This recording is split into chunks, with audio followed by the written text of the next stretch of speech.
The lights were blinding, the crowd was deafening, and Journey stood on the edge of glory.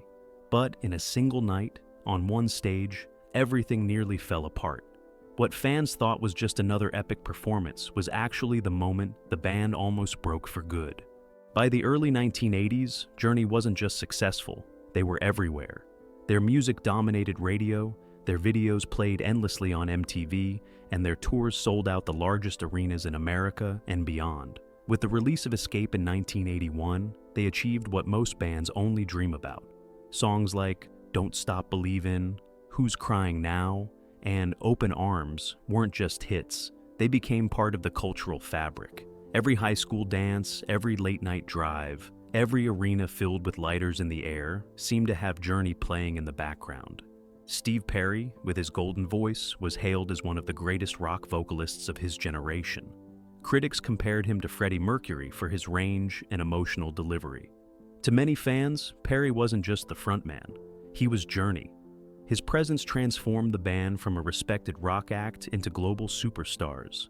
But the bigger the stage, the heavier the weight. Journey's success didn't come without cost. The constant cycle of recording, promoting, and touring began to wear down the members. They weren't just bandmates anymore, they were business partners managing a multi-million-dollar machine. Record labels demanded chart-topping singles. Fans expected perfection every night. And the industry never gave them room to breathe. Within the band, roles shifted. Neil Schon, the band's founding guitarist, had been the driving force since the early days. His fiery solos and hard rock roots shaped Journey's sound. But Perry's arrival in 1977 changed everything. Suddenly, the band had a voice that could melt hearts and dominate radio. Ballads like Lights and Open Arms soared because of Perry, and with each success, his influence grew. This shift wasn't easy for everyone. Sean sometimes felt his vision of Journey as a guitar-driven rock outfit was slipping away. Keyboardist Jonathan Cain, who joined in 1980, supported Perry's melodic approach, giving the band more pop appeal. That alliance often left Sean feeling outnumbered in creative decisions. Behind the curtain, arguments brewed over set lists, song arrangements, and even the length of solos. Perry wanted tight, polished performances that highlighted vocals and melody. Sean wanted the raw energy of extended jams. Both visions had merit, and together they gave Journey a unique balance that fans adored. But to the men creating the music, the push and pull grew exhausting. As Escape topped charts and their follow-up Frontiers kept the momentum alive, the cracks widened. The world saw a band at the height of their powers, but the members saw something else: mounting tension, bruised egos, and an unspoken sense that it couldn't last forever. And on one unforgettable night, those unspoken tensions nearly tore Journey apart in front of everyone. It was the mid-1980s during Journey's Frontiers tour, one of the most ambitious rock tours of its time. The venue was packed to the rafters, with tens of thousands of fans chanting before a single note was played. For many, seeing Journey live wasn't just entertainment, it was a once-in-a-lifetime event. The roar of the crowd was deafening, and when the opening lights hit, the atmosphere felt almost electric. The band took the stage with the confidence of champions. Neil Schon's guitar sliced through the air, Jonathan Cain's keyboards rang out, and Steve Perry emerged to thunderous applause. From the outside, it looked like another flawless night. But as the set unfolded, cracks began to show. The opening numbers were high energy, Separate Ways, Worlds Apart, and Any Way You Want It, songs that demanded Perry's voice at full strength. Yet, something seemed off. Perry's normally effortless high notes sounded strained. He shifted uncomfortably, trying to adjust his microphone, but the strain wasn't technical. His voice, worn from the relentless touring schedule, was struggling. The band pressed forward, but instead of softening to match Perry's limits, Neil leaned harder into his solos. His guitar screamed louder, pushing into spaces usually reserved for Perry's vocals. To fans, it might have felt like an exhilarating duel between voice and guitar. To the band, it was a battle of control. Midway through the show, during Faithfully, a song built entirely around Perry's emotional delivery, there was an awkward pause between verses. Perry glanced at the band, clearly waiting for his cue, but Neil, lost in an extended guitar riff, didn't fall back in time. What should have been a seamless transition turned into a few seconds of silence. the kind of silence that feels endless on stage. The audience erupted with cheers, thinking it was a dramatic effect.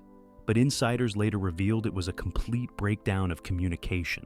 Perry glared across the stage, his frustration visible even under the blinding lights.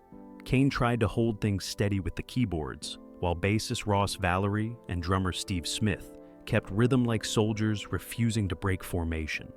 As the night wore on, the tension grew thicker. During Wheel in the Sky, Perry and Schon barely acknowledged each other, their movements carefully choreographed to avoid eye contact. Every song was delivered with technical brilliance, but the chemistry, the spark that made Journey magic, was fractured. For the crowd, it was still unforgettable. They screamed, sang, and believed they were witnessing rock history. But behind the curtain of sound and spectacle, the band knew they were dangerously close to collapsing right there, in front of everyone. The final notes of the encore echoed through the arena, and the band gave their bows, forcing smiles as the crowd roared. But the moment they stepped off stage, the tension that had been simmering all night boiled over. Crew members later said it felt like walking straight into a storm. Steve Perry ripped off his in-ear monitor and slammed it onto a table. His voice, sharp and shaking with frustration, cut through the backstage noise. "You're trying to drown me out up there," he snapped, glaring at Neil Schon. "This isn't a fucking guitar contest. It's a Journey concert." Neil, never one to back down, shot right back. "Maybe if you could actually hit the notes tonight, I wouldn't have to carry the show." His words hit like gasoline on an open flame. Perry's face turned crimson, and before anyone could intervene, the two were nose to nose, shouting over each other. Jonathan Cain, ever the mediator, rushed between them, hands outstretched, pleading for calm. "Enough! You're both right, you're both wrong, but we can't do this here." His words were drowned by the chaos. Ross Valerie and Steve Smith stood nearby, silent and tense, like soldiers trapped in someone else's war. Roadies and techs froze, unsure whether to step in or stay invisible. One longtime crew member later recalled, "I'd seen fights between band members before, but this one felt different. It wasn't about one bad night. It was years of bitterness exploding all at once." The argument spiraled into everything that had been left unsaid. Perry accused Neil of trying to hijack the spotlight, of pushing the band into a harder rock direction that alienated fans who came for melody and emotion. Neil fired back, saying Perry had become impossible to work with, too controlling, too fragile, acting like the band revolved around his voice alone. At one point, Perry reportedly shouted, "If this is how it's gonna be, I'm done." For a split second, silence fell, as though everyone realized they were teetering on the edge of disaster. If he walked out then, Journey might not have finished the tour at all. Kane pulled Perry aside, speaking low and urgent, trying to calm him before things went too far. Schon, pacing like a caged animal, muttered to himself about quitting and starting something new. The room felt split in two. Half the band worried Perry would actually walk, the other half wondering if maybe Neil was right. For those who witnessed it, the fight backstage that night was the closest Journey ever came to ending, not with a farewell tour, not with a quiet break, but with an implosion right in the middle of their glory years. The clash between Steve Perry and Neil Schon wasn't born in a single night. It was the inevitable result of two powerful forces trying to steer the same ship in opposite directions. And like so many legendary bands before them, Journey's brilliance came from that very friction. But it also threatened to destroy them. When Perry joined in 1977, Journey transformed overnight. Before him, the band leaned heavily into experimental rock, driven by Neil's guitar and complex arrangements. They had talent, but they lacked mainstream recognition. Perry's arrival changed that. With his voice, Journey suddenly had crossover appeal. Songs like Lights and Lovin', Touchin', Squeezin' shot them into the spotlight. But with that success came a shift in power. Perry wanted Journey to embrace melody, emotion, and the kind of ballads that could dominate radio. Neil, a purist at heart, worried they were drifting too far from their rock roots. To him, Journey wasn't supposed to be a soft rock act. It was supposed to be a guitar-driven band that filled arenas with raw energy. This philosophical divide shaped everything they did. In the studio, Perry often pushed for cleaner, polished takes, insisting on multiple vocal overdubs until perfection was achieved. Schon preferred spontaneity, capturing the heat of the moment with rough edges intact. On stage, Perry wanted tight, structured performances that showcased vocals and melody.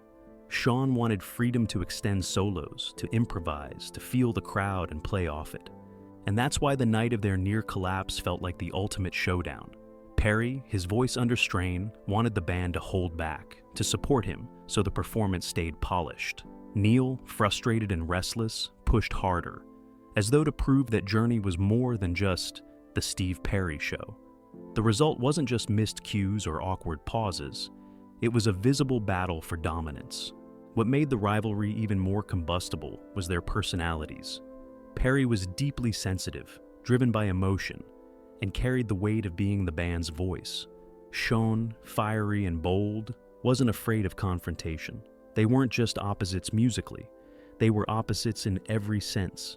Years later, in interviews, both men hinted at these clashes without naming them directly. Perry would talk about feeling suffocated by endless arguments over direction. Sean, in turn, admitted he struggled with Perry's perfectionism, saying it sometimes took the life out of performances. That night on stage was just one battle in a war that had been raging for years. And while fans saw unity in their music, what they didn't see was that Journey was constantly walking a tightrope between Perry's vision and Sean's rebellion. The tour didn't end that night, but something inside the band did. After the Backstage explosion, Journey carried on, city after city, but the atmosphere had changed.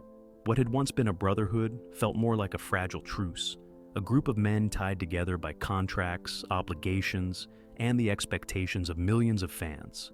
Steve Perry, once the life of the after-show hangouts, began retreating more and more. He traveled separately when he could, sometimes staying in different hotels, and often arrived at venues just in time for sound check.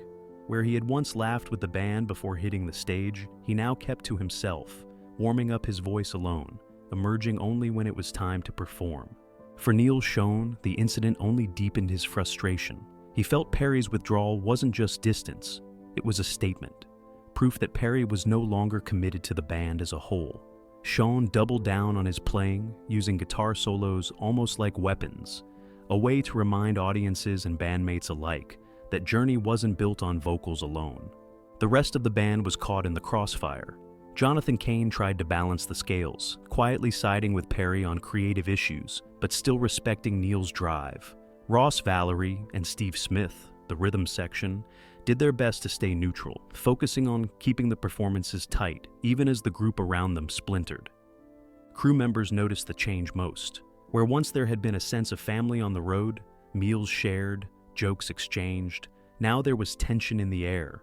One tech recalled, "It felt like everyone was walking on eggshells." You never knew if the night would end with applause or another blow-up. That night's fight became a whispered legend among insiders. They didn't dare speak of it publicly, but on the tour buses and in the crew lounges, they called it the night the wheels almost came off. Some even speculated that if it hadn't been for Cain stepping in to calm Perry, the band might have canceled shows. Or worse, split right then and there. Though fans never saw the cracks, the band could feel them widening with every passing show. That one night backstage had planted seeds of distrust and resentment that would grow in the years ahead. Journey was still a global phenomenon, but inside, they were a band on borrowed time. For the fans who packed arenas night after night, Journey seemed untouchable. To them, the band's energy was flawless, their chemistry electric, their performances unforgettable.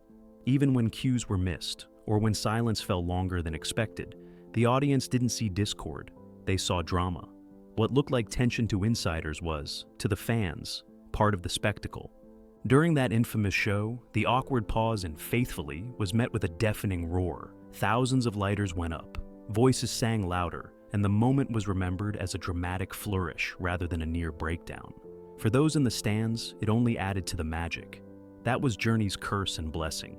They were so good at performing, so skilled at masking the cracks, that no one beyond the curtain could tell how fragile things really were. And in the 1980s, without the immediacy of social media, rumors rarely escaped the backstage walls. Tabloids chased stories of excess and scandals, but the internal wars of a band were easy to keep quiet.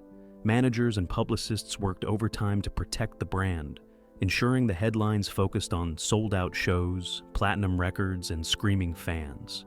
Even when interviews hinted at struggles, they were carefully worded. Perry would speak vaguely about differences in direction. Sean would talk about artistic challenges. The language was diplomatic, designed to keep the peace in public while the private battles raged on. Fans who read between the lines might have sensed something was off, but most never doubted the band's unity. It wasn't until years later, long after Perry had stepped away and Journey had endured multiple lineup changes, that hints of that fateful night began to surface. In interviews, crew members would allude to shows that almost went sideways. Biographers whispered about the silent war between Perry and Sean, and fans who had attended shows in the mid-'80s began comparing notes, recalling strange pauses, unusual setlist changes, or visible tension between band members. But in the moment, in that decade of excess and spectacle, fans were blind to the cracks. They saw five men delivering the soundtrack of their lives, and they believed the dream. They didn't realize that behind the curtain, the very band they worshipped was on the brink of tearing itself apart. Looking back, that night wasn't just a bad show, it was a warning sign. For Steve Perry, the tension and constant fighting planted seeds of doubt about whether he could continue living under the crushing weight of touring and internal conflict. His distance only grew in the following years, and within less than a decade, he stepped away entirely. For Neil Schon, the incident became proof that the band's creative balance was unsustainable. He loved Perry's voice, but he resented feeling caged by it.